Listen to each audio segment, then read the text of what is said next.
wake the streets up. Yeah, yeah, okay, wake the streets up. Okay, come on. Okay, wake the streets up. Yeah, yeah, okay.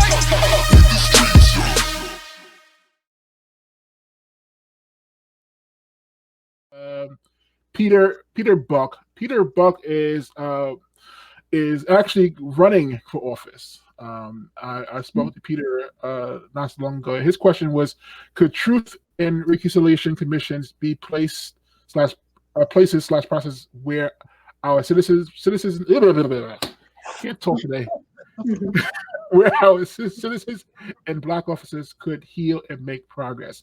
Have you seen them work in other parts of the country? And I'll let any one of you guys take that question. Yes.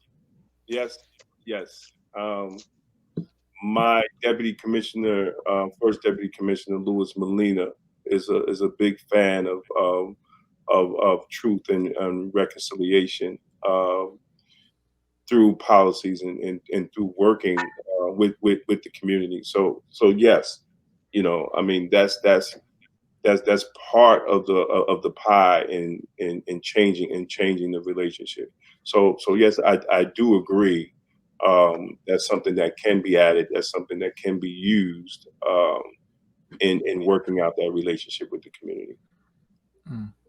So I noticed he used Mr. Buck said Black officers, and I would like to ask him a question if he thinks that we're past the point where we can heal with white officers. That's a really good point. Peter, welcome to the forum. How are you today, sir? Oh, I'm very well. This is not something I anticipated at all. So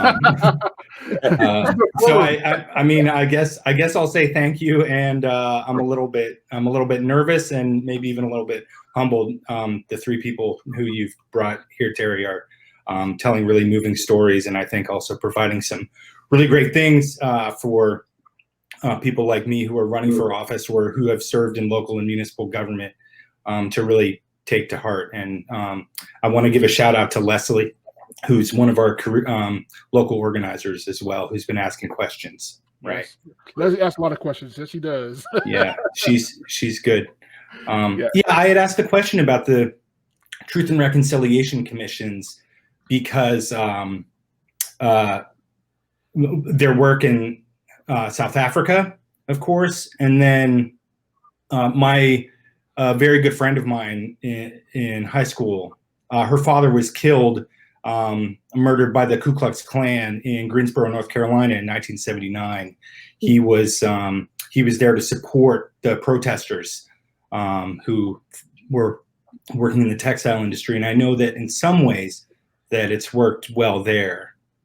And the reason I brought up in part Black officers is because of the what you all are talking about being Black law enforcement. And so, you know, it seems that there are multiple additional burdens for Black officers. It doesn't seem like it. It's very obvious that there are multiple additional burdens in this kind of trauma that gets accumulated on top of one person or a smaller population, and the way that can get crushed down. And so I'm just imagining both I don't mean to be artsy or something, but the kind of both catharsis of sharing with community to say, look, I am burdened. Like, I'm imagining myself being in that position and trying to release some of that burden and wanting that person to be healed and receive empathy, but then also have avenues for progress so that a community can do that together. And that's why I asked a question where I parenthetically said Black officers. It's because of the way that you all were talking.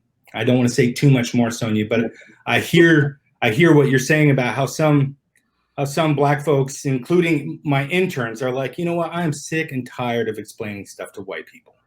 Mm-hmm. My Reverend Carol Sissel telling me when I called her a couple weeks ago, I said, how are you feeling? She's like, Peter, I'm exhausted.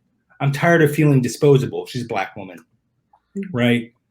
So, you know, I don't mean to place an additional burden, but also know that for some folks to be responsive and responsible, you know, we need a story. So that's why I asked a question the way I did. Yeah, And well, thank you so much for asking me on, Terry.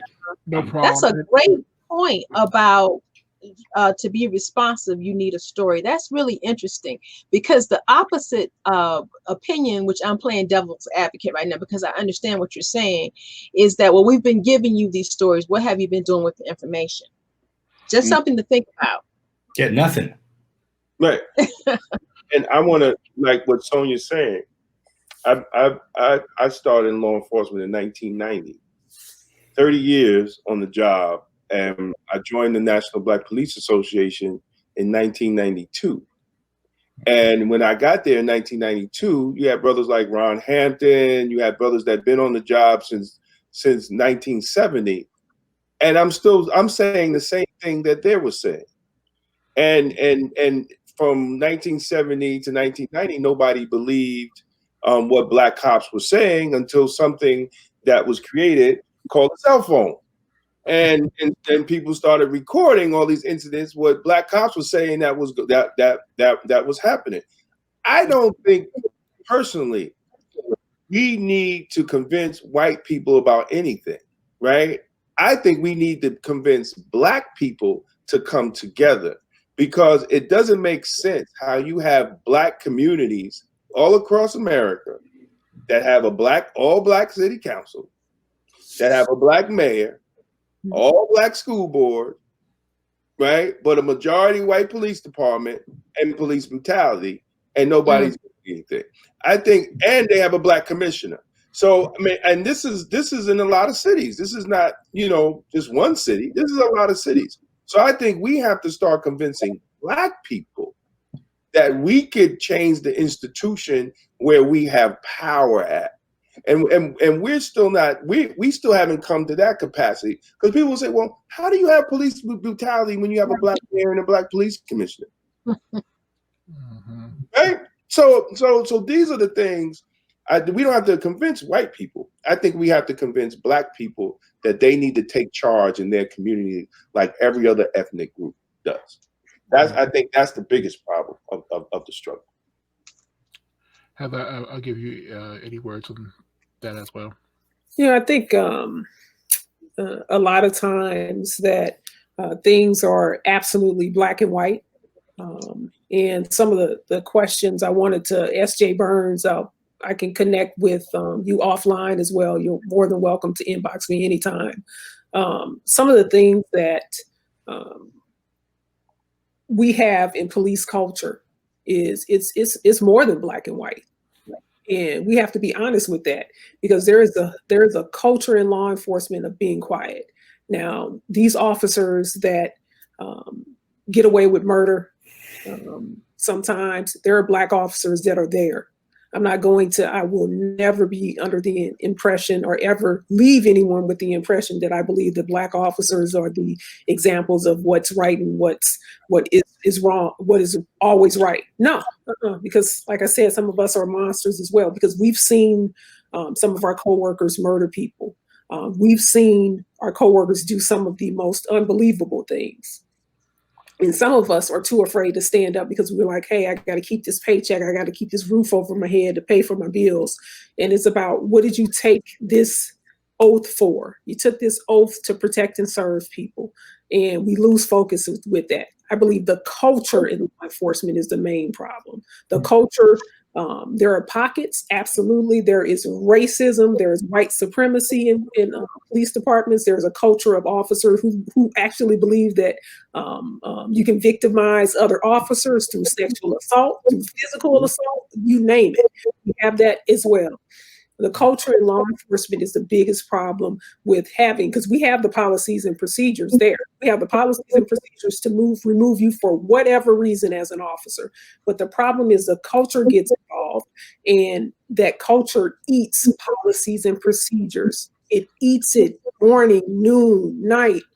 It eats it. And you have officers of all races that believe that it's okay to be a monster. Oh, that's my friend. I eat dinner with his family sometimes. Who Who cares? He just did. He committed a crime. You got to separate. We have to learn to separate ourselves from those moments.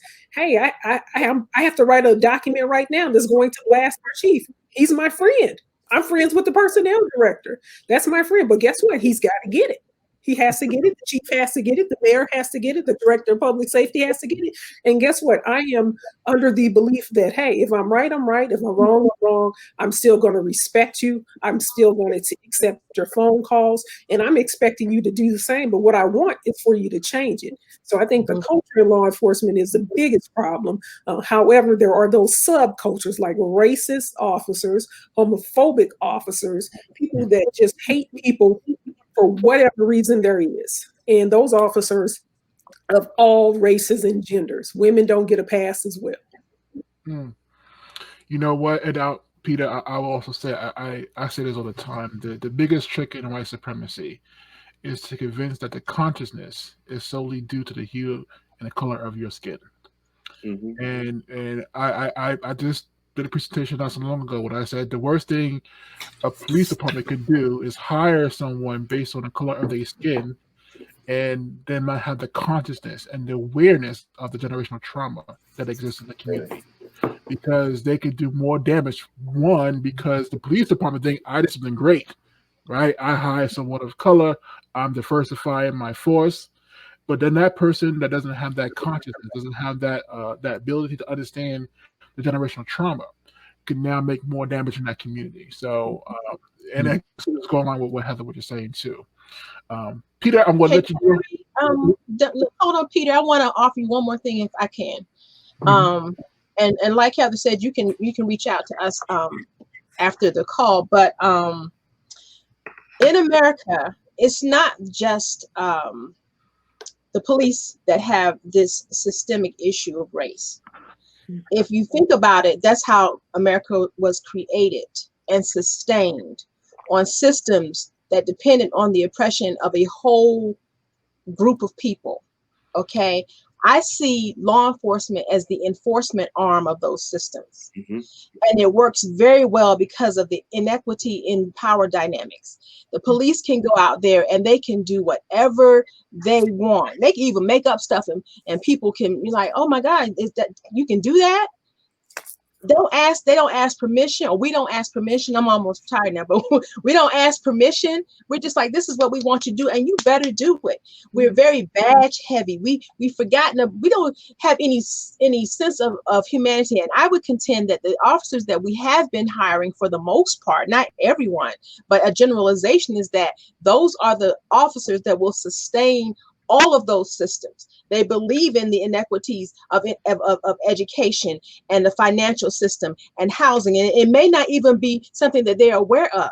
I mean, people like to say implicit bias. I happen to think that people know exactly how they feel, but that's just me.